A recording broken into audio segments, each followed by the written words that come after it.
দেশ চালানোর মতো যোগ্য প্রার্থী কি আছে একটা দলের, সেটা হলে তারেক রহমান। দাবি থাকবে যে আপনার কেন্দ্রে যেমন সুষ্ঠু ভোট হয়, কোনো গ্যাঞ্জাম না হয়। জাতীয় সংসদ নির্বাচন নিয়ে আপনাদের কি মতামত থাকবে এবং কোন সরকার গঠিত হলে দেশের উন্নয়ন হবে বলে মনে করেন আপনারা? দেখেন, এখানে বিগত দিন দল ছিল, এই দেশ চালাইছে আওয়ামী লীগ একবার, বিএনপি একবার, দুইবারই। এই দল বড় দুইটাই।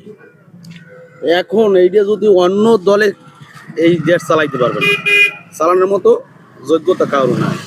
এক বিএনপি যদি ক্ষমতায় আসে, এই দেশ চালানোর মতো যোগ্য প্রার্থী কি আছে একটা দলের, সেটা হলে তারেক রহমান।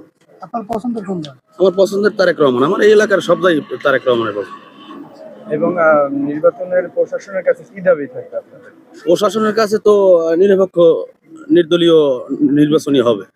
দাবি থাকবে যে আপনার কেন্দ্রে যেমন সুষ্ঠু ভোট হয়, কোনো গ্যাঞ্জাম না হয়। এলাকার ক্ষেত্রে ধরেন যে ভোট পাওয়ার যোগ্য তারে ভোট দেওয়া, তো এটা আর প্রার্থী ধরেন যে আর কি লিগ্যাল থাকবে, বিচার হবে, তাদের জন্য আর কি ভালো হইবে। সুষ্ঠুভাবে ভোট দিতে পারি।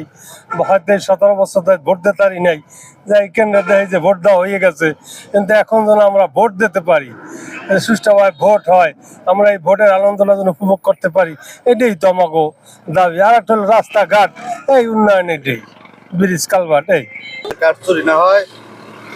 তো আপনার যাইয়া ভোটটা রয়েছে, আমি 2017-তে এই পর্যন্ত ভোট দিতে পারি নাই।